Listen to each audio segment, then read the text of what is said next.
PKN 434. How are you, boys?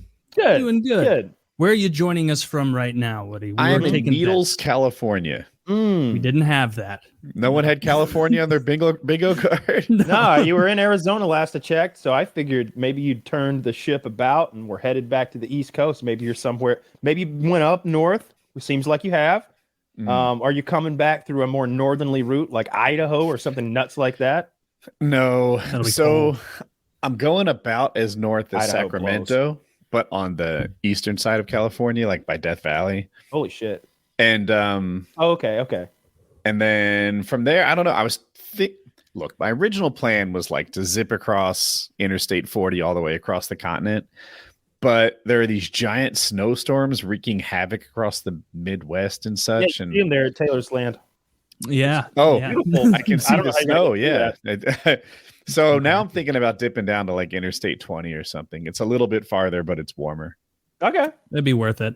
But that's a Yeah. few days away. That's like, I think I turn back home on Monday or Sunday or something.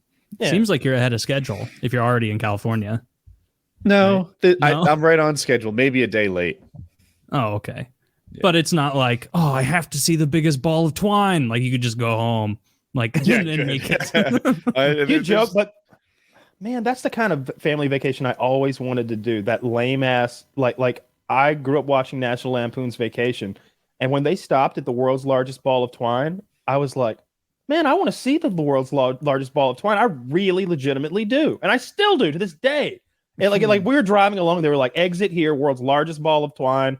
Get your twine fucking memorabilia. I'd pull over and look at the thing. Like I'm imagining it's as big as a car at least. If I show up and they got like a cat-sized ball of twine, I'm gonna start rolling my own ball. I mean, right away, right Take next the to theirs. title. Yeah, fuck y'all. But I always imagine that's what road trips were like. You'd stop and see like the biggest fucking dog in Mississippi, and you'd stop and see the three-legged cat in Wyoming, and like there'd be a place to stop. No, Dad's like, we're not stopping until we get there. So pee now. That's how it was for us as well. No That's the largest stopping ball on of the side. twine. Yeah, twine ball. Wish you were here. Honestly, like it should be bigger than that. It's But- just twine. It gets really hard to improve on it, right? Like I feel like if I bought 100 feet of twine, it would Nothing add would happen. very little to that. Yeah. You need some sort of eccentric, not billionaire, someone with like 10 grand. An eccentric. An twine mogul. eccentric thousandaire. My father was a twine mogul. He blew my fortune on this. Yeah. It smells mogul. horrible, and animals have My nested in it. family is worth hundreds of millions. No. No, hundreds of dollars in twine resources. Ever since the twine mine was shut down by Big twine boom of Yeah, 37. twine. 1937? No. You don't hear much about twine anymore. String has beat it out. Mhm. String, rope, just a much better tethering device than twine. That's why it's all available for giant balls in the Midwest. No one's Where they using keep it. it now. Yeah, I always. It's funny you say that, Kyle, because like I also had feelings like that, probably spurring from National Lampoon movies, where like I would always imagine doing something fun, like a dinosaur park on the side of the road with like big statues of dinosaurs or Sure, something. yeah. And there literally is something like that in Florida, but I saw it when I was like 30. I've been like, to that. God damn Yeah. it! Like this isn't exciting anymore. I've been to So, a place like that. One of my favorites growing up was a well-done mini golf place, but which is what I call True. putt-putt. In the South, it's putt-putt. Nobody says mini golf.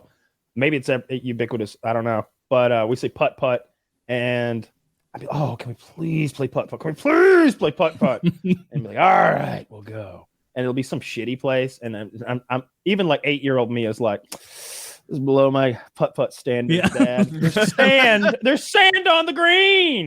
Like what the fuck? A lot of what? I par drove by it. ones. that kind of caught my interest. I should have stopped and taken a selfie, but I drove past the giant peach water tower in Gaffney Yeah. from House of Cards. Yeah. I know it's not far from you, Kyle, but for me, I was like, yeah, this is it. This is the one. This is the It's actual cool. one. Yeah, it looks cool. nice. There's a lot. Are water towers a thing they have in the north? That's another thing where like, Yeah. Yeah, I think they're everywhere. I always wondered because Do some they things are freeze? different and you take it for granted. Like our the way we have all of our electricity above ground, just strung up haphazardly on those power poles. man, if you take a step back, that is so stupid. That is so insane that, I mean, it's not like we live in the tropics where we don't have a winter every year. I can see if we were Rio de Janeiro, yeah, put them up there. Who cares? But like every year it freezes over and the limbs break. The trees grow over them every year. You can drive down any little street in any little town and you'll see limbs over power lines. It just doesn't make any sense. You should make power lines underground. Like the rest of the world. But do we not do that because like it's just like too late? We're in too deep on this approach and like well, we do bury power lines all the time, especially in more like suburban and urban areas. Yeah, but like isn't like I think Kyle's right with Europe, like you don't see like any of that shit over there, like the telephone pole wires. In my opinion, probably it's because it's so much smaller. Like they don't imagine really India. Imagine like a poor country. The poorer the country you imagine, the more electricity they have above you. Like if you picture like one of those like I don't know, one of those what Donald Trump would call a shit tier country. Yeah, you've seen those guys climb the poles like I think there's something like good up there waiting on them. Everyone's like, don't go up there. Like, dude, this isn't Jack and the Beanstalk. There's not like a goose up there laying eggs. It's electricity. And they finally get up there and they touch it. And of course, it was indeed electricity. And they explode and die. Who could have guessed that? You've seen those clips of it's usually like cameraman knew. It's like some guy in India climbing up there as there's like 50 million people on the top of a train, barely on the tracks in the background. And he like grabs with both hands. And it's like, how have I seen like 4 versions of this? Like all in India. Well, they don't have internet there. That's the thing. India and Pakistan. If it went viral, they know. Yeah, where they pile on those trains. No internet. Brazil's got no internet. I've heard they don't have electricity. I learned it from Chael Sonnen. I learned it from Chael Sonnen as well. Chael Sonnen taught me a lot about South American people. I didn't know. I didn't know. Like Taylor, he has some of the best one-liners and silly stuff. Like he. And he'll deliver it with 100% sincerity, and you can look behind his eyes and tell like this guy knows exactly what he's doing. He's having a ball. Yeah. They're like, you said this and that. I'm gonna paraphrase him, but you said all these things against these Brazilian fighters and this and that. And he's like, listen, this is a fight game. This is a fight game, and I'm gonna be 100% honest with y'all, okay? And I didn't know they had the internet in Brazil.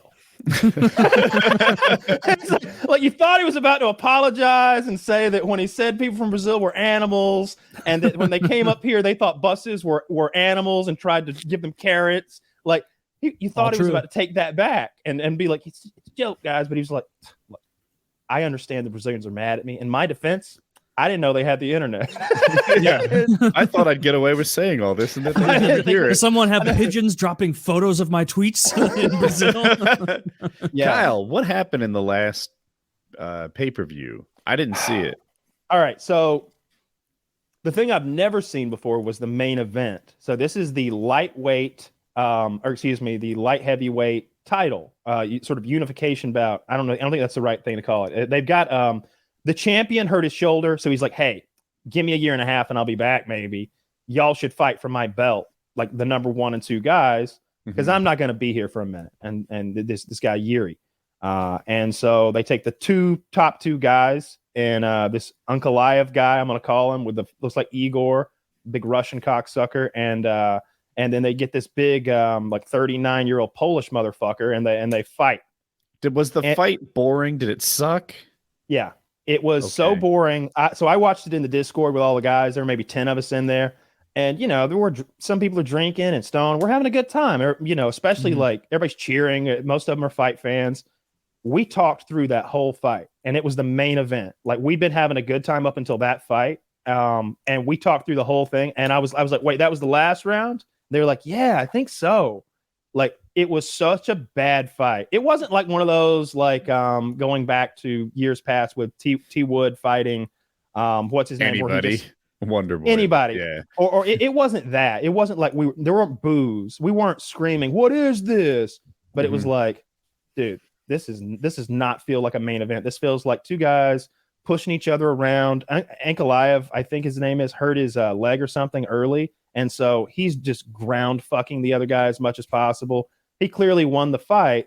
Comes down to the decision, and it's a split draw, which is a scenario that I didn't know was possible. A split draw means that one judge gave the majority of the rounds to fighter A, One judge gave the majority of rounds to fighter B. The other judge thought it was a tie. Okay, so it's a tie. And so it's a split draw. like they don't nobody. It means that the judges didn't agree that it was a draw. It's a split decision draw. And so both fighters are like, wait, what the fuck? The crowd's booing. The ref doesn't know whose hands to put up. And Joe Rogan is like, he goes to the guy who clearly lost, and he's like, "You lost, right? Like what happened here?" And the guy's like, "I am sorry, many blows to head, but I did not know. Maybe watch fight later. You lost, right?" And it's like, Joe, leave him alone. You've talked about this. He's literally telling you. He told you twice he's concussed. He's told you twice he's concussed right now. Joe's excited. He's in the mix. And you're trying to make him admit he lost a fight. And I didn't like that at time. Then Joe goes to the other guy, and the other guy through a Russian translator. Right? Through a translator, poorly translated, says, if this is what the UFC is like, I don't want to fight here anymore. And what he really said was, if this is what Arizona is like, or wherever they were, I don't want to fight in Arizona anymore. If this is what their commission is like, they mistranslate it, make it look like an asshole to Dana White. Before they can get out of the cage, Dana White has his people call two different fighters and say, "Hey, y'all are fighting for the belt in Brazil in a month and a half. These two guys tonight, they must not have wanted it. Fuck them." And so now Glover Teixeira and that black guy, maybe Jamal something, they're fighting for the belt, and they found out via phone call before. Glover's there. Glover wants to get in the ring because he thinks he's the guy waiting in the wings, right? Whoever the champ is, I get first crack at him. So he's there. He flew there, and you can see him. They cut to him. He's like, "How can I get in the ring? How can I get in the ring?" Because he wants to get in the ring now and challenge the new champion in front of the crowd and get a mic moment. It's a big deal if you can pull that off. There's no new champion. Set up the next fight right after the last one. Half the time it doesn't work. I hate that, but carry on. More than that, it almost never works great. And you get the payoff and everything. Sometimes it happens, but I don't get the fight. That's what the payoff is. That DC and Big Boy, the shove in the ring, and it was like Brock Lesnar. Yeah, Brock Lesnar came in the ring, shoved DC. Never fought. That's a good example. Lost his belt. And I feel like there's others too, where like, all right, Kyle and Taylor just fought. Woody gets the winner. I go in there, I challenge it. I never fight whoever, it just doesn't happen. It's fickle. We both got to be healthy 6 or 7 months from now. And it's got to make sense number wise and like division wise. It's like, Woody was the guy 6 months ago, but since then, this other guy took 3 fights on short notice and he's the guy now. Yeah, like, that shit just happens. World. So anyway, what happened with the winner? With a split. Well, there wasn't a winner. It's a split fucking draw. So the betting sites, no one gets paid. No, they keep all. It's a split draw. Nobody won, right? The betting sites won. The fix is in. Guess who's there in attendance? Dave Portnoy wearing his blonde wig, sitting there. The guy who's running the biggest sports book in America is sitting next to Dana White, wearing his Patty Pimblett wig, which I'm about to talk about. So this thing goes down split draw. I heard about nobody that. Gets paid. I said to the group I was with, I was like, I bet that pays 3,000 or 4,000 to 1. I bet that's like the odds on a split draw.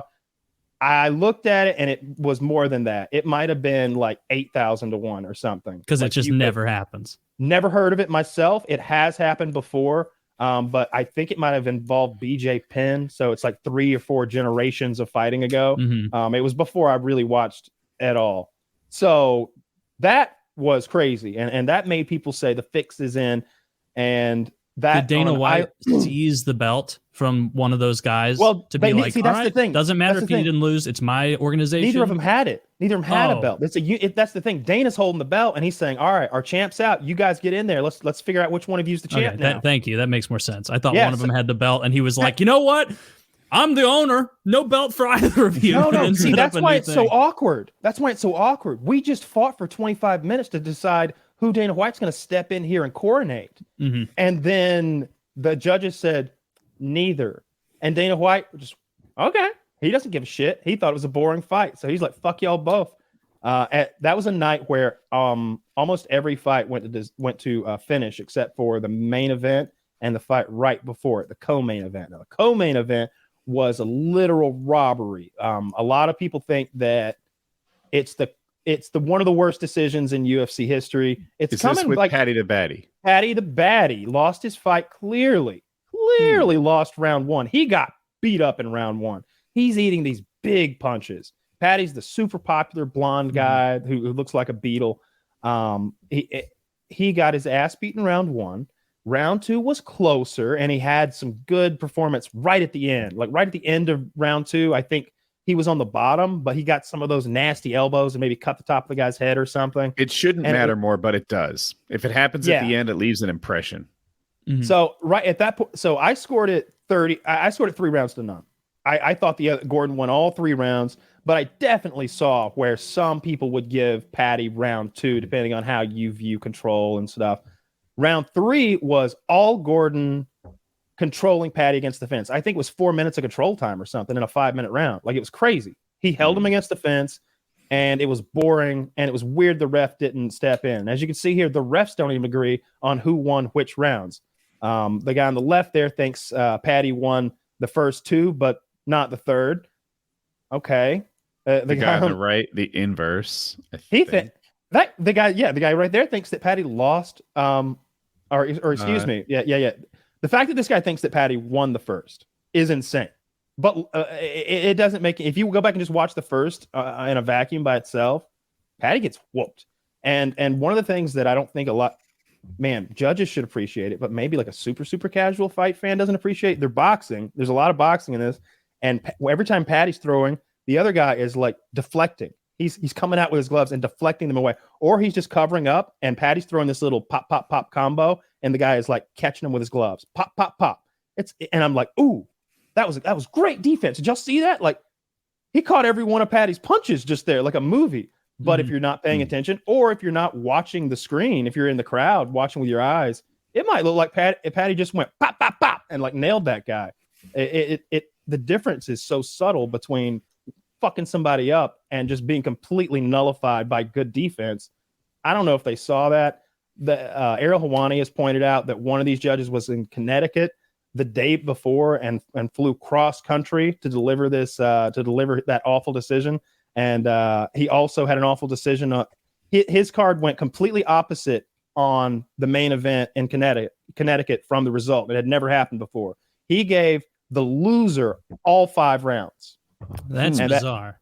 In a main event. That had never happened before. And I think that it was the other way. I think the loser had lost all 5 rounds. And then he flew across the country and he gave this ridiculous thing on the main event. And then the Batty fight is. There are people literally saying that the fix is in with the UFC at this point. There's a lot of people upset. A fighting league fixed? That hasn't happened to every fighting league ever. It's so easy to fix, right? Yeah. So my thing about conspiracies that I look at in general is how many people need to keep a secret? How many people, right? Like, if it's some voting fraud, for example, tens of thousands of people all have to keep this secret together to have these fake ballots and this and that. But for fighting, one guy. You could beat me in a fight and not even know it was fixed. You could think it was real. Only me. Only I have to know that it was fixed. And I take a dive. You might thought that was hard enough. I mean, it's funny that they're going through that whole thing with that other guy over betting on fights right now. There's that other guy who they're like, they're saying anybody who's in this guy's training camp, anybody who's like trained by him, has anything to do with him, is out. This guy's a pariah now. He was betting on fights. He was and there's a whole. Though. No, it was a guy who ran fight camps or something like that, or like a trainer or something. Like, I haven't looked into all that very much. That's where I am a bit ignorant. But there was just a whole scandal with a guy who's being sort of cut out because of his betting. And man, that Patty, you need to watch. Anybody who like knows anything about fighting at all or gives a shit, you need to watch that fight and then see that decision come down. It's so funny. I've seen every angle. So I saw Rogan's reaction immediately, like when he hears the I was gonna say verdict, the scores, the call, and he looks over at Bilal Muhammad, who's cornering for one of them. I don't know which. He's just like, "What was that? What was that?" So Rogan immediately was like, "This is bullshit." Basically, not only that, they had this super awkward moment. So I'm following this nitty gritty. I don't know how interesting this is, but like Patty just went through this whole controversy with Ariel Helwani, where he was saying that he should be getting paid for interviews. That he should just show up on your show, that he should be getting paid to comment. And it's more nitty gritty than that, but that's the essence of it. Mm-hmm. And so like when Rogan goes to interview him, he's like, "Hey, Joe, I bet they're all wondering, how much you got paid for this interview here, ha ha ha. And like tries to make a joke, and like I've never seen a more thorough no sell. Joe just goes, "Do you think you did enough there to get the win?" And the smile just evaporates from Patty's face. And he's like, "Well, I thought that in round one things were going poorly, but," or whatever he sounds like. He's not Irish. Not at all. It was he's not at all. He's English, and He is I like can't do any Liverpool or better. some shit. It's a disgusting accent, if I'm being honest, and I'm from the South. There was a guy in the call there. He was like, "What the fuck? I just lost like $400."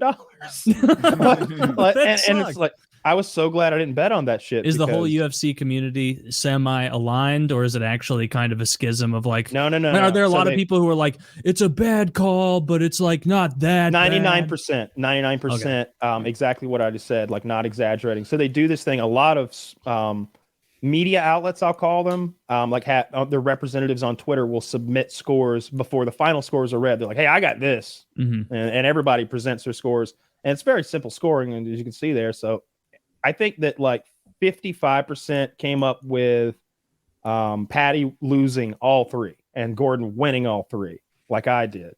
That was the majority. And then slightly less at like maybe 52% or something. It doesn't add up. There's not enough percentages, but you get me. Yeah. It was like Patty winning one round. And then I think maybe there's one guy that thought Patty won. There's one out of like 40 journalists or something like that. And then I'm like, everybody in the call, like collectively, we couldn't believe it. It was we just knew that Patty had just lost. It was kind of sad because I like him. I want him to win, I guess. I like a story. He's clearly not. People don't understand the difference between a star and like a good fighter. Like, he's a star. He's not a great fighter. He's not a ranked fighter. Like, he's not a top 15 guy. There are 15 guys in his weight class that are just better. Is he not ranked yet? Yeah.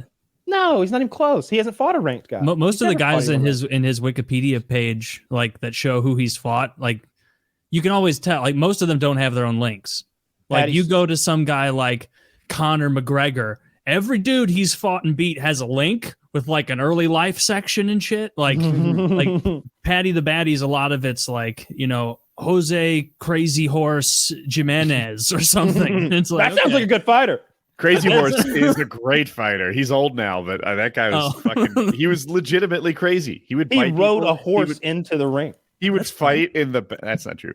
He would fight in the behind the scenes. He beat up Wanderlei Silva. He knocked him out. He believed he was possessed by the spirit of a dead horse. Wanderlei Silva. He's the one who kind of looks retarded. Like an axe murderer. He's the axe murderer, and I don't know if looking retarded is enough to narrow down the UFC fighters. I certainly wouldn't.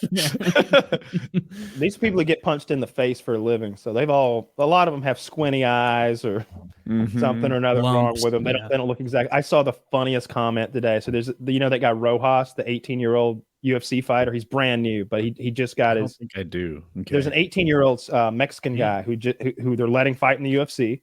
He came from Dana White's Contender Series. And Zach, pull up a picture of this guy, 18-year-old UFC fighter, something Rojas or something. You'll find him quickly. And he's fine, he's good or whatever. Like it's amazing that he's an 18-year-old and he's won a fight in the UFC already. He's going to be a lot of people are paying attention to him. But someone said, I really want Zach to pull up the picture of. Someone said that I've heard of cauliflower ear, but I've never seen cauliflower face before. You managed to find a picture where I can't see his face. What luck. Is there one of them? There we go. There we go. Well, maybe. See, you know what? That's his most handsome. He could still be growing into his face. He's 18. Like, his photographer took that picture, by the way. Find him at like a press conference or something. There you go. See, that's when I'm trying to make fun of an ugly kid, that's the picture you pull up. Wow, that guy is not aerodynamic. He has had a lot of nose breaks. He has side view mirrors going on there. He's got cauliflower face. His ears are very rough. He's in good shape, though. I was looking at one of those earlier. Like, that guy's got the physique I want. Can't have. Yeah. Woody wants it in like a romantic sense, though. Right. He's 18 Not for me. old. I want to just want it in my bed next. I just want to enjoy it. Just savor it. Yeah, his face is like, I mean, he looks like a guy who's been punched a lot and who's done a lot of punching. And Does I'm he telling speak you, English? he'll get better looking as he gets older. He'll grow into his face and become more That's the other rugged. thing. I sent y'all that video of him, and it's him talking on the mic, but it's like animal.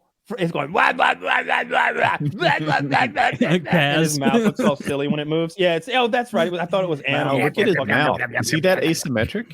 Yeah. When he moves his mouth, it's all weird and like fucky. Have you ever seen when people do that thing where they like put half their face on a mirror and like you can see the other half and it's not quite right? He's got that going on. Yeah, he's Does got he an speak English, Kyle? Yeah. Oh, He's an American like high schooler. Like he's in fucking okay. class. I thought you said he was amazing, from isn't it? Mexico. Well, he's Mexican. Oh, okay. You know how that. But he fights for America. It's very confusing. Yes. You know how that works. Like if you're brown, you got to let people know that you're Mexican. Oh, really? You live in Mexico? Fuck no. In the same way that I'm English. Yeah. Dude, your name's Brad. You're not Mexican anymore. You gave that up. You gave that up, Aaron. fucking naturalize, you piece of shit. Jesus Christ. You and Montezuma, peas in a pod, right, Eric? Like the same way me and King George, so similar. You identify as Mexican, Noah? Yeah. you don't see us repping Ireland and fucking Germany over here. Like you're not. Anyway, that's kind of like the brown pride thing that Woody always dislikes so much. I don't like it either. But I don't know that I don't like it. I just don't understand the that everyone gets to be proud of their race except for us. When it seems like, I don't know. I wouldn't say we're the best race, but like we're in the top 3, right? Dude, that's like such a great take where it's like, guys, top 3. Like just. I mean, we medal at the race awards, and yet we get zero pride. A bronze medalist comes home, he's proud as fuck. We show up, and look, even if I'm like, yeah, the blacks and the Chinese are just collectively better than us whites, but we're third best. Is that okay? If we supplicate ourselves properly, sirs, can we be third? Can we be proud of our third place finish? No. What is a you pretty gotta nice go for balance #1 between like academic success, economic success, and athletic success? Right? Like we're kind of. Why does athletic success get to be mounted in? Because it's fun to be athletic. No, that counts. And sports are fun. Because if there isn't, then people just beat you up. Not in a modern society, though. Yeah, of course, people get beat up all the time. I mean, I don't think any of us want to go back to the African plain and compete, you know? Well, I don't want to go compete anywhere but America. It's safer here. Like you said, people get attacked other places. People get attacked here. I mean, if we're being real, anybody who's listening to this from Europe is laughing so hard right now. The American, it makes it scatty here. Meanwhile, like another shooting today. Well, you said Africa. I'm thinking like Somalia, where it's like so bad the government themselves have been like, we are not dealing with this anymore. Like I saw they're trying to call. Refer to Moroccans as Africans on Reddit, and the Moroccans were like, "Whoa, easy now. We're not Africans." And like, people start pulling up pictures of Africa. I mean, Morocco's like in Africa. It's in. But they don't want to be though. That's geography, buddy. Like you're from where you're from, man. Yeah, like Elon Musk is an African American. He owns it, I think. I hope. Yeah. He's the richest African American in the world. Second richest man in the world. Yeah, who just passed him? Some Saudi guy? Who knows? Like if you can't, I didn't hear. Now we're not in the lead anymore. My question is, did they pass him or did he fall behind? You know, he fell. Yeah, he's been dropping his. I don't know how to value Twitter. The valuation of Twitter, $10 billion company. He paid $44 billion for that's 30 right there. He kind of lost. Maybe. Well, he's got so much outside investment, right? Like I don't know how much been smashed. Yeah, Tesla losing value has probably been the real issue. I don't know. I think Elon's funny. Some French guy, Bernard Arnault. I don't understand why everybody's so upset about Elon. They're just like hate him, and I'm like, why do you care? What did he do? What did he do? Why are you so obsessed with Elon Musk? I just think he's funny. Every now and then I'll see a little quirk from him and I'm like, haha, Elon did a thing, and I'll move along. But it seems like the people who dislike him are just so far up his asshole. Just did you see today that on the multi-billion-dollar website that he owns, he got owned? Did he now? Oh, like, yeah. wow. Oh, that's so Or the embarrassing. Chappelle You were on his website? Yeah. I've been Okay. enjoying Musk more in the last month than I have ever before. Just watching him like drop the Twitter files. That since he bought Twitter, he's been way more interesting to me. Yeah, I can't tell much going on different on Twitter, frankly. Well, he dropped Like, those Twitter files, the like Woody same. said, and then like somebody on the left like came up with the like, hey, we're gonna frame this as the right wants to see his dick. They're gonna make this the right wants to see dick pics. They hate being gay, so this will be the way to do this. Like they've successfully framed it that way. I'd love to search back the origin of like the first time that they phrased it that way, because it just they own the Google. Am I missing something? The only pictures Biden asked to have removed were dick pics. Unless I'm wrong, which I might be because I'm on the road and I don't know. Oh, they are, but that wasn't the. But when I'm talking about the files that he leaked, there was more to it than that, right? Like all the going back and forth. They want to boil it down to it was all about dick pics. The whole thing was dick pics. When it's like, all right, well, that's one small thing of it. There were, first of all, yes, there were a lot of penis pictures. We could see how you could think. Were there more than two? I thought there were. No, I'm being funny. I have no idea how many dick pics there were. I'm really hoping there was cocaine on his dick in one of them. Sure. I hope there's whores in them. I think he was more of a crack guy than a cocaine. But it was that they were going. I think that what it was that they were going back and forth. Twitter staff was going back and forth, sort of like figuring out how to frame news stories at times, particularly ones that were sensitive to the Democratic Party. Like, oh, do we do it like this? Do we do it like that? And he wanted to sort of show that.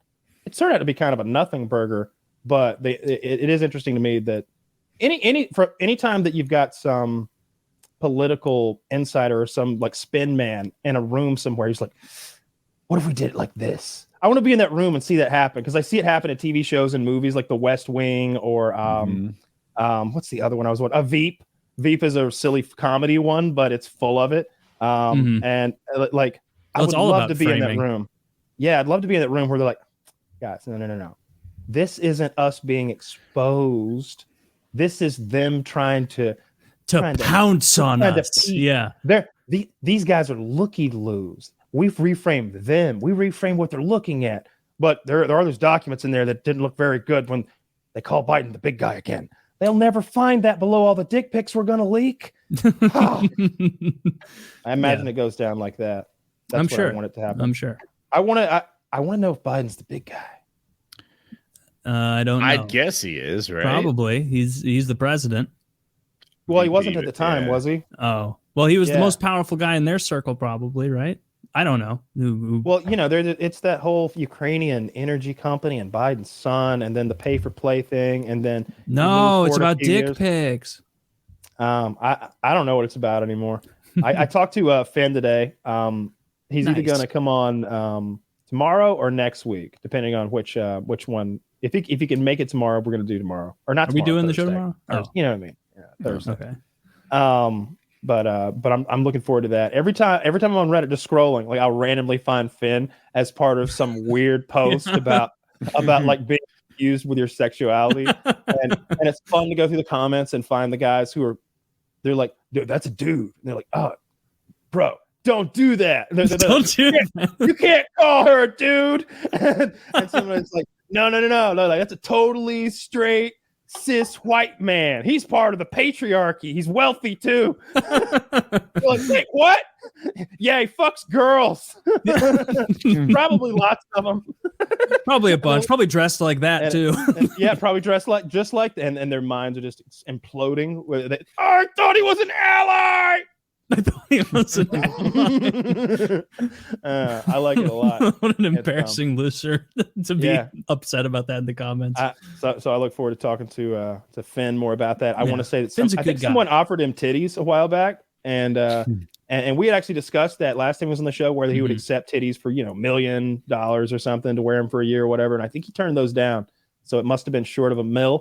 But I thought it might have been a couple $100,000. Maybe that he was offered to wear some titties for a while. Like maybe I got my wires crossed, but I have that in my head. That would be a lot. Still, good on him for, don't get fake tits. That's not gonna. It won't heal well. You'll look absurd later. He's pretty good at like pulling off fake tits with like Chicken I don't know, like cutlets and a bra and accessories. stuff. Yeah. But I mean, like, yeah. you know how your body gets stretched if like you're fat for a long time. You can't just I imagine you can't get implants and then remove them and have your skin just suck back up. Like it'd be like two fat bellies. I think if he got small implants, as long as he didn't get like bazungas, it'd be fine. Like if he put like Oh yeah. they measure them in cc, so it's not like you can say, yeah, you've got like a size 32. If you got a small one, I bet he'd be okay. Like he could get something that was. And also, I wonder about the scarring. Like, where does it go in? They do. Armpit. I've seen bottom of the boob, and I've seen that around the areola. Well, I think the areola, maybe they're moving the nipple when that's the case, right? Oh yeah, yeah. Which is so weird to me. Like, there's no way your nipple would ever feel right. Like, you just moved my nipple. What? Yeah, you can't do that with anything else. Can you like breastfeed after that, or is it like we gotta sever all your milk ducts and sew this patch of skin back on? I'm guessing they leave. Oh, this is kind of grossing me out now to imagine it, because now I always thought of the nipple as like this thing that's not connected to anything, but of course there's a mammary gland, and I'm sure there's some sort of a vessel. Like all that has to stay connected as they move it. I'm sure. Yeah. Ew. Yeah. Or Zach is saying that you can't really breastfeed with implants. Yeah, with implants. I didn't expect that. Right. No, I mean, it makes sense if they're like chopping it up. Like it's still invasive surgery. You got to snip some things and pull and cut some stuff. I'm saying if you're doing the nipple thing, now you're saying like they do the armpit thing, which I'm sure is a lot simpler and like better for recovery. Have you ever seen them put one in? Yeah, I don't care so for rough. it. I feel like the skin's gonna rip. They're so rough. Yeah. I saw a guy fix a broken bone. Oh my God. Have you ever seen that? No. Oh, it was brutal. So it was a forearm, and he is just bending this forearm. like I thought they'd sort of pull it apart and gently put it back together the way they found it. Oh no. He's just whacking that thing like it's an additional elbow until he's like, straighten it out. It was rough, and yeah. And then someone bursts into the room. Adam, for the last time, you don't work here. He's got the bone saw. Yeah, that's scary. Yeah, I don't understand why they're that rough on procedures like that. Like I'm thinking of specifically things like liposuction and breast implants that I've seen done, and it's like they're being so rough. It reminds me, my dad and my uncle had a business in the early '80s making conversion vans. Painting them and like putting stripes on them, and they could do it really fast. Yeah. That's why you drive around the South and kidnap gay people and threaten them till they're straight. Yeah, they're very popular at the time. Yeah. And my uncle would get on the left side, my dad would get on the right side, and they would they could paint this vehicle and have it out the door in like minutes, like 20 minutes. They could have this car painted and out, and a new one's coming in. And there's 4 people working on these things continuously in an assembly line. Their wives were working too. My mom and my aunt. You know, they're everybody's got a job and they know what to do, and it's the same job over and over, just different colors. So they're knocking these things out. That's because they get paid per van. These doctors need to slow the fuck down. Like that's just trauma you're having to heal from. I'm sure when he's doing all that bending, like he's bruising the fuck out of you, right? It's got to be. I mean, the reason that like your dentist, like think about this, like a dentist, for example, they work on turn also. Those hygienists are making your gums bleed, not because of rampant gingivitis in most circumstances. It's because their boss is telling them, you need to get that fucker in the chair and done in 28 minutes so that we can hit our turn rate to make more money this quarter. And so they're in there scraping, doing this and that. Oh, your gums are bleeding.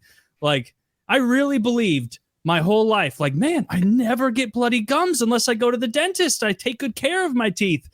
Didn't realize that until like I was a full-on adult. Like, oh, like I'm just a turn patient. That's why they're scraping recklessly, poking you, saying it's like an ethereal gingivitis issue. It's like, no, I think it's a metal implement issue, because that seems to be the commonality here. Next time they say that to me, the dentist, I'm going to ask how many gums are bleeding, and then I'm going to multiply that number by a dollar amount. And I'll be like, oh, okay, we'll deduct $57 then from today's bill. You've look, wait, what? Yeah, look, if you were detailing my car and you scratched the door up, I wouldn't pay full price for that either. Sir, you've injured me during this medical procedure. You're lucky I'm not going malpractice with this, Let's hope infection doesn't set in. Bleeding Let's gum. hope Sir, infection doesn't set in. I can please make it just class pay your action. bill, I saw a little girl with braces run out of here crying earlier. I'll chase her fucking down like a lawyer in the street. We'll make this class action, Yeah. dude. So you can give me my $57 and I can go out to my car where I may or may not have a firearm. And then you're gonna get your $57 back. And you have to phrase it just like that. That way it's not Yeah. You say, "Doctor, I have a gun." Be wary with your implements, doctor. right now. Treat this mouth as if it were your last chance to live to see the evening. I hate the dentist. It's so awful. I Having to sit still that long sucks. Like I haven't been to the dentist since the beginning of COVID. It's been almost 3 years. Yeah, longer for me. I went the other day and then got mad at them. I go every 6 months. Good for you. Posh. I'll go when something starts to hurt. When something starts to hurt. Woody's going to the dentist. Like, what are you friends with the guy? Every 6 months. Every 6 months. Hey, we'll grab a beer. Are you having an affair with your dentist? Is Jackie asking questions yet? Every 6 months. Every 6 months. Pinky This has gotta be such a Every 6 months. It's gotta be a financial burden at this point. Every 6 months. Jesus Christ. Yeah, they also say change your toothbrush every 5 years. I do like an old toothbrush. This is just a 5-year-old toothbrush. I do. When the toothbrush, it's all like sprayed out and it's to the sides. Yeah. It does gums better. And, when you brush your retainer, the thing is like U-shaped now. Works great. There's a point with like the comfort of the old brush though, where it's so comfortable that you have to be like, there's no way this is scrubbing like anymore. Like I need to get back in the mix. I don't think you want it to scrub. I think that's you want it to be light, like a light scrub, but you still want to get like subgingivally, like under your gum line. You can't just make up words when you're trying to prove your point. Oh, I will. Well, look, Woody, when you see Dr. Phillips on Tuesday, ask him about that word. Dude, I get calls from my eye doctor all the time, and they want me to come in for like eye appointments every 6 months, which is retarded. Like the only reason I get my eyes checked is when it starts to get like dangerous to drive at night because my eyes have gotten too much worse in my glasses. And like this lady called me for like the second time in just the last month or two where she's like, hey, we wanted to, it's been a year since your last appointment, wanted to get you scheduled for your eye exam. And I was like, no, like I will, I appreciate your concern. I will call you when I need to, like, I even told her, I'm like, I have 6 more months of contacts left. I'll give you a ring. Like when I run out, because I'm not going to go do it now. If your vision was good enough, Taylor, you would have spotted the caller ID. Yeah, the fact that you took that call implies you need to see the eye doctor. Yeah, it says eye care place, like giant. No, because like think about it like this. So like when your eyes are constantly getting a little bit worse, when do you want to go in? You want to go in right before you need your new prescription. Right before. So it's as accurate as possible. I go right now, get a new prescription. I still have 7 months of contacts to run through and these glasses. You've got to find somebody who's also partially blind and also partially blind. Yeah. And like, because I don't wear my contacts as recommended often, like that 7 months supply, that's an easy 10 months. Easy. Holy shit. And like, are contacts now expensive? It's 10 months. They are expensive. The kind I have are monthlies. So like you can leave, like Dirty's like got the real bad situation with those hard contacts. Like it's rare that your eyes are so fucked up with like astigmatism that you still in 2022 need hard contacts. Most people can find a soft contact that works around it. But yeah, I feel bad for his eye situation. Like hard contacts fucking suck. Them getting cloudy all the time. He has to take them out and clean them like everybody with hard contacts does. His eyes probably get dry as shit. Like they're just, there's a reason everybody who has contacts does everything in their power to avoid hard contacts. I've always thought glasses look good on, like, for most people, I think that good frames are an improvement on their standard look. I don't know. I like girls with glasses. I think guys look more distinguished with glasses. I think women look attractive with glasses. Mm-hmm. I like glasses. Dirty's glasses suck. They give him bubble eyes. Like his eyes are so big that it's hard to take him seriously in conversations. Yeah, like you look up, you're like eating a meal and he says something, you look up, you're like, Yeah. Dude, I forgot. don't give me that look. What's going on in Sunnyvale? Must be pretty nice to get out of a trailer park, Bubs? Taylor, do you worry that you'll graduate to hard contacts? No, I don't think it'll get that bad for me. My mom had like eyes that tracked at about my level as she got older too, and they naturally like taper off. Like the difference between my eyes now and my eyes a year from now, I might get a tiny bit worse, but like not at all the difference between 15-year-old me and like 17-year-old me, where every time I went back, it was like, fuck, again, this number is getting huge on the side of the box, -7, -8. So very, very fortunate. And like my glasses are just now getting to the point that if I have to go any bigger, I'm going to start getting like the dirty effect, a small bit. But that's okay because it just means I'm a genius. Mm-hmm. That's what it means. It means you're You're a smart. genius. It doesn't mean you have like bad genes. And that you would have been dashed upon the rocks like 1,000 years ago. Man, it would have sucked, thousands of years ago. Mm-hmm. What am I saying? Thousands of years ago, bifocals were invented by Benjamin fucking Franklin. Oh yeah, like the same guy who invented electricity. In my version of things, it's I would have been useless. useless 400 years ago. 400 years ago, I would have had fucking nothing to offer. I just would have been the least accurate like plow slave. Like, making curvy lines, just ruining the harvest. Looks good to me. Yeah, I don't know how to read. They wouldn't teach me anyway. Like I feel like I would have fallen to some sort of dark ways if I was in the olden times, like maybe some criminality or so. Because I feel like I wouldn't.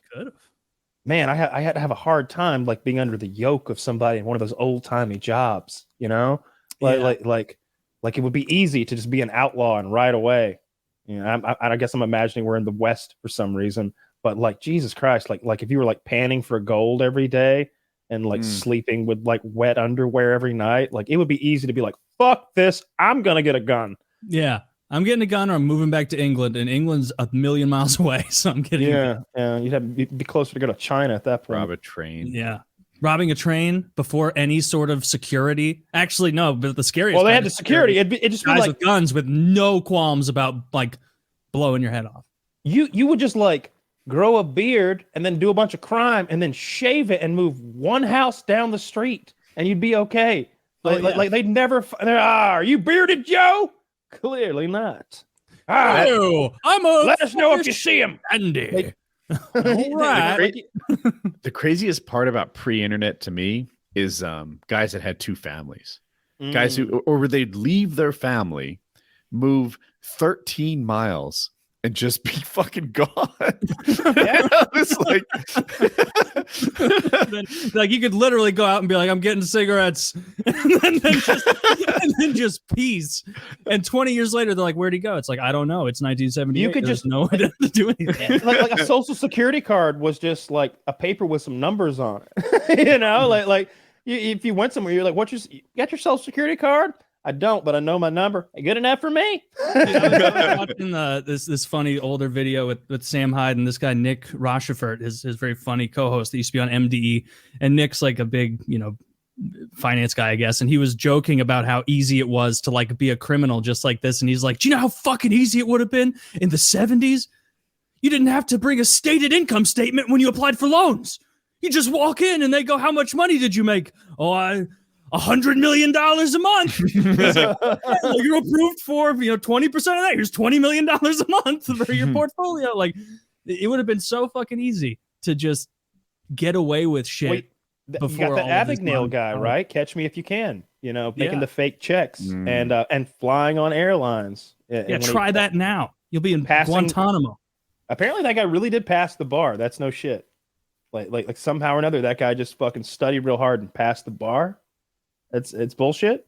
The whole thing is bullshit. That movie, really? They say it was based on a true story, but it was not. I met the guy. The check part wasn't the real? source of all that is Abagnale himself. He's just a liar. Oh, well, see, you just don't believe the man. I thought maybe a guy who would lie about being a con artist. That's its own kind of con. So in the end, you're like that guy, valor, but not really. So the guy who says he told all those lies was lying about it. Hold on, I'm on Wikipedia now. I want to make sure I'm right about this, but I'm pretty sure nothing is true about that. He didn't work for the FBI. I thought the check thing was at least real, like passing off bad checks. And lots of people pass off bad checks still. Well, I guess not anymore, really. Who uses checks? Who takes a check? Oh, yeah. Like if I haven't had personal checks in years. If I have to like send in a check for taxes, I have to go to the bank. Like I've got checks because sometimes it's, you can just use a check to an e-check or something and it's quicker. But and then I don't know, there's some bill that I pay with checks. But the idea of taking a check is what I'm talking about. Like you send a rent check in, they're like, yeah, they don't think anything of it. But if you gave me a check for like anything, I'd look at it like it was from outer fucking space. Like, dude, did you just give me a fucking chore? An errand? Did you just give me an errand here? You're gonna have to tack another zero onto this to even make it worth it. Like, what the fuck? I haven't been. If you can't deposit checks on your phone, your bank is living in the past. I don't do that stuff. I don't do any of my own banking. I let somebody else do all of it, and so I'm sure that's a feature that my bank offers. I'm sure. I think they all do that now. I think they probably figured out like, okay, checks are all but useless unless people can deposit them at home. Makes sense. Because who's using this Makes sense. Like if I get a regular check from someone that's not like a cashier's check, like just a regular personal check, it's like I have no confidence in this. Like it doesn't feel real. I've been reading about this Abagnale guy. Mm-hmm. It's just wild bullshit. There's like no evidence of any of this. He never passed the bar, for example. Like that thing. They have a record of people who've passed the bars and he's not on that record. Like well, he didn't use his real name. Yeah. Now you just like he didn't. You're having a hard time shooting holes in this now, most of this shit. Like you're coming around to my side. All the claims that he's made, he's like, "Oh, I swear, I'm a huge criminal. All victimless crimes. I've never robbed an individual. Only big good guy. Yeah, right. Like he's a criminal with a heart, but he's not even a criminal. Look, anybody Leonardo DiCaprio plays seems like a good guy in my book. He seems cool because has Leonardo DiCaprio ever? Yeah, I don't think Leo's ever played anybody you wouldn't want to be friends with. Yeah, that slave master. Maybe that Shutter Island guy. Oh, Mr. Candy would be a blast if you're white. I wasn't being sarcastic. He seemed like a bunch of fun. Yeah. I mean, look, I wouldn't want to get into all that Mandingo fighting. That was a bit dark. That was. What about the slave owner? That's what we're referring to right now, Mr. Candy. Oh, yeah. Mr. Candy, because he had a silly voice, and I like that about that character. But yeah, the Shutter Island guy, I wouldn't want to hang out with him. He's erratic and not funny. Who else? He's having a bad day in the film. Well, there's Gilbert Grape, Wall Street guy. Yeah, he would have been a bunch of fun to hang out with. Jordan Belfort or something. Yes, well done. Yeah, Jordan Belfort. He played, that's a great movie. Frank Abagnale, something close to that. Catch Me If You Can. Mm-hmm. Junior. And then there's Blood Diamond. He was the sort of guy with no heart in Africa. Who I haven't seen that one. Good movie. I thought it came out the same year as Shutter Island, I think, or I watched it the same year and thought it was really good. Shutter Island was a good movie. Luke in the sitcom Growing Pains, his biggest role. That's going way back. I can picture that button-up shirt that's too big that kids his age apparently wore during that time period. And I can picture his fucking hair in that shitty show. And then he was Hugh Glass was the character's name that he played in The Revenant. Played Hugh Glass, the real life character. Another biographical picture from him that I'm sure wasn't exaggerated at all. Yeah. Well, I mean, they have to exaggerate most biographies because Hugh Glass in particular, like, look, it came from a time where tall tales were prevalent, but Jesus Christ, a lot of it is, I think it's more verifiable than Frank Abagnale. There's also less to it, right? Like he got mauled by a bear and hauled himself back to get repaired. Am I right? In the movie, they cover that and they sort of simplify it. But if you look at his Wikipedia or like read about him a bit, like he did a lot of stuff. He was captured by pirates and then shipwrecked and then captured by Indians, and he married the chief's daughter. He lived with them for years, and only then did he like go on and become a trapper who was mauled by a bear. And apparently, the distance he crawled is something absurd. Like he didn't crawl 5 miles. Like he might have crawled 90. Like something crazy. Like it's easily like found out on the internet, like whatever they say it is. But I just remember it being not some little like, oh, he had to crawl across town. Shit. It was like, wait, he crawled across the state? Yeah, but that's like such a big lie that it's obviously not true. Like I don't know. No one has ever been attacked by a bear and then crawled across Arkansas. Here's the thing to me. Like he either crawled 90 miles and he wasn't that hurt, or he was really hurt and it wasn't 90 miles. You can't pull yourself 90 miles with one arm from tree I've to seen tree. the movie, Woody. Wait, I've seen the movie. He was grunting with indignance. Yeah. Dude, if I couldn't fully healthy, how far could you crawl? Crawling. We got to define crawling. Not on like hands and knees, belly, army crawling, as if you were grievously injured. Like there's a wire, like you're trying to stay under a wire. And what is the material? Is it like I think I could fall if it's train like tracks, a manicured soccer field, miles. Let's say not like a little hilly. There's some rocks. There's like a normal, just a normal atmosphere. How about that landscape behind terrain. you there? You'll die so much faster than you'll just freeze to death. Turns out crawling is more like tunneling out here. I could make it. I could see the houses in that place. I could crawl to that house behind Taylor. Yeah, I get to the house. You could crawl across California or whatever state he claimed to be in. No, Liar. I'd be fucked. Liar. I thought I was fucked today. My motorcycle wasn't starting, and dude, I am in such desolate places. Like you look around, I haven't seen anyone for 7 hours. There is no one near me, no one, and that there's no sign of civilization or anything. I keep thinking this place I'm in, not right now at the Best Western, but like the place I was in today, I was like, if you go back 1,000 years, it's exactly like this. And I'm like, wait a minute. If I go back 250,000 years, there's no noticeable difference between right now and then. If you were to snap your fingers and just change time like that, I wouldn't notice until the town wasn't there. Like this place is so untouched. It's ridiculous. And I fucked up and my motorcycle tipped over and I pick it up and it won't restart. And I was like, no, what am I doing wrong? And I'm like pulling the clutch in and I realized the kickstand was down and I'm just stupid.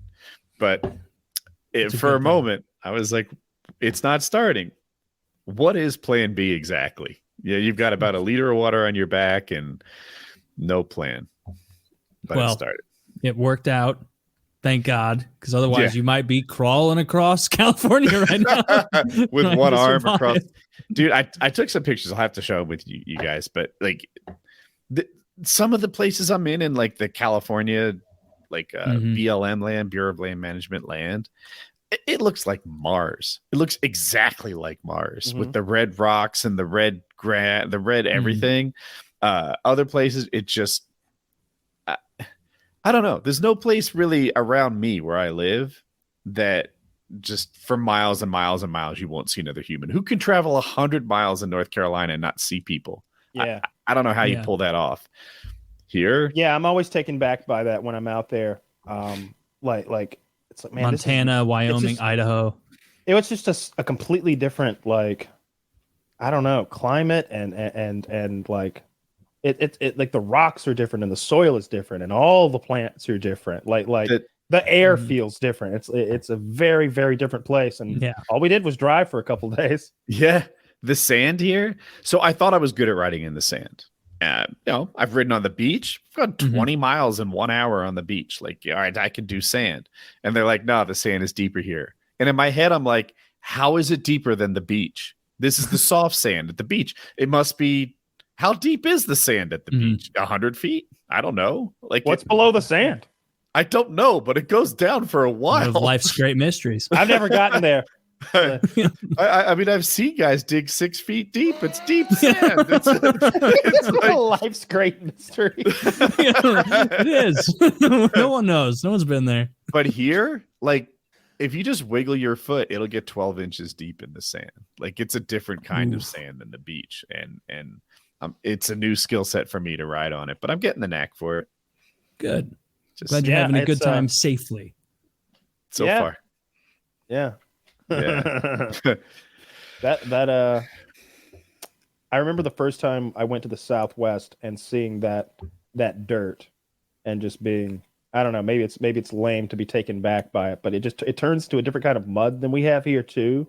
So it's this sort of this soupy, sucky mud that just like because we had a flash flood when we were in New Mexico, and all of that red powdery dirt there just turns into this red slurry, and it was that I had forgotten about that. I had these expensive magazines in the back of my truck that were like, I wouldn't say experimental. That's maybe putting it a bit too far, but they were prototypes that a company had sent me. This is a gun magazine. I pictured a paper magazine. They were 100-round AR-15 magazines. So you've got like a drum. It's 2 drums side on each side of the gun, and they sort of funnel up into the gun together.